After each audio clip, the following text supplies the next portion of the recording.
Clarification Payal Shankar గారు.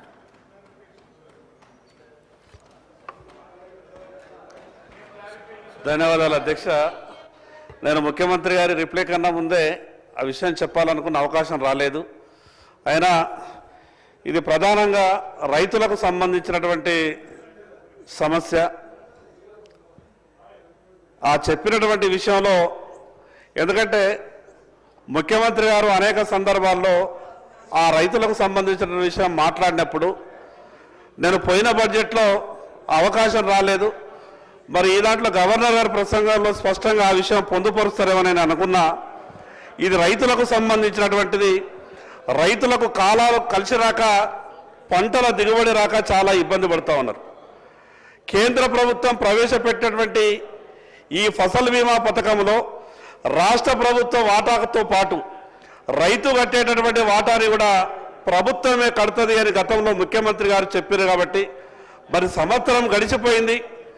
ఈ సంవత్సరం అన్నా రైతులు కట్టేటటువంటి ఫసల్ బీమా పంటల బీమా పథకంలో నేరుగా ఆ మొత్తం వాటాని కూడా ప్రభుత్వమే కట్టే విధంగా మరి చర్యలు తీసుకుంటారేమో ముఖ్యమంత్రి గారి రిప్లైలో సమాధానం వస్తారన్న ఆలోచనతోనే నేను మిమ్మల్ని రిక్వెస్ట్ చేసే ప్రయత్నం చేసిన. అధ్యక్ష, అన్ని విషయాలు దాంట్లో పొందుపరిచిండ్రు. ఇంతసేపు దాదాపు 3 గంటలు ముఖ్యమంత్రి గారు మాట్లాడినటువంటి తీరు నాకు చాలా సంతోషం అనిపించింది. ఎందుకంటే కేంద్ర ప్రభుత్వం గొప్పగా సహాయం చేస్తున్నటువంటి విషయాన్ని ముఖ్యమంత్రి గారు స్పష్టంగా రాష్ట్ర ప్రజలకు చెప్పారు. ఇది వాస్తవం చెప్పాల్సిందే అధ్యక్ష. మేము ఎందుకంటే నేను కూడా అనేక సందర్భాల్లో ముఖ్యమంత్రి గారి దగ్గరికి మంత్రి గారి దగ్గరికి ఏదైనా పని కొరకు వెళ్ళినప్పుడు తర్వాత పని జరిగినప్పుడు వాళ్ళు స్పందించినటువంటి తీరు చూసిన తర్వాత మాది బీజేపీ అని వాళ్ళది కాంగ్రెస్ అని ఆలోచించకుండా నిర్మమాటంగా చేసిన పనికి కొంత ధన్యవాదాలు చెప్తాం. ఈరోజు ముఖ్యమంత్రి గారు స్పష్టంగా చెప్పిండ్రు రాష్ట్ర ప్రభుత్వానికి రాష్ట్రానికి కేంద్ర ప్రభుత్వం ఎంత గొప్పగా సహాయం చేస్తున్నదో అన్ని విషయాలు చెప్పినందుకు నేను ప్రత్యేకంగా ముఖ్యమంత్రి గారికి ధన్యవాదాలు చెప్తా ఉన్నా.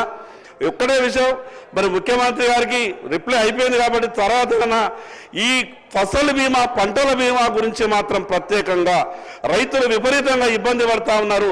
పంట దిగుబడి తక్కువైనప్పుడైనా సరే పంటలకు ఇన్సూరెన్స్ ఉంటే నష్టపరిహారం వచ్చేటటువంటి అవకాశం ఉన్నది.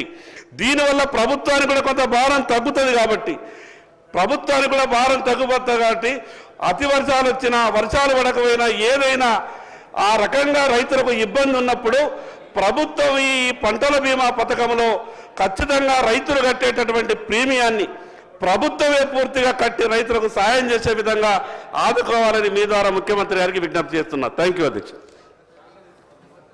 రెస్పెక్టెడ్ అక్బరుద్దీన్.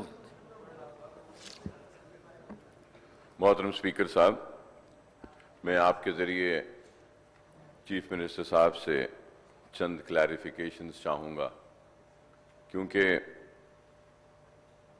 करीब 55 मिनट या 1 घंटे की मैंने तकरीर की थी और कई मसाइल को पेश किया था, लेकिन बड़े ही मौजरत के साथ और अफसोस के साथ ये कहने पर मजबूर हूँ कि गवर्नर के खुतबे में भी सिर्फ एक जुमला माइनॉरिटीज़ के ताल्लुक़ से बोला गया था और अभी भी चीफ मिनिस्टर साहब के जवाब में माइनॉरिटीज़ के मसाइल पर मौसर जवाब हमको नहीं मिला। और बिलखुसूस ये मैं कहना चाहूँगा कि 3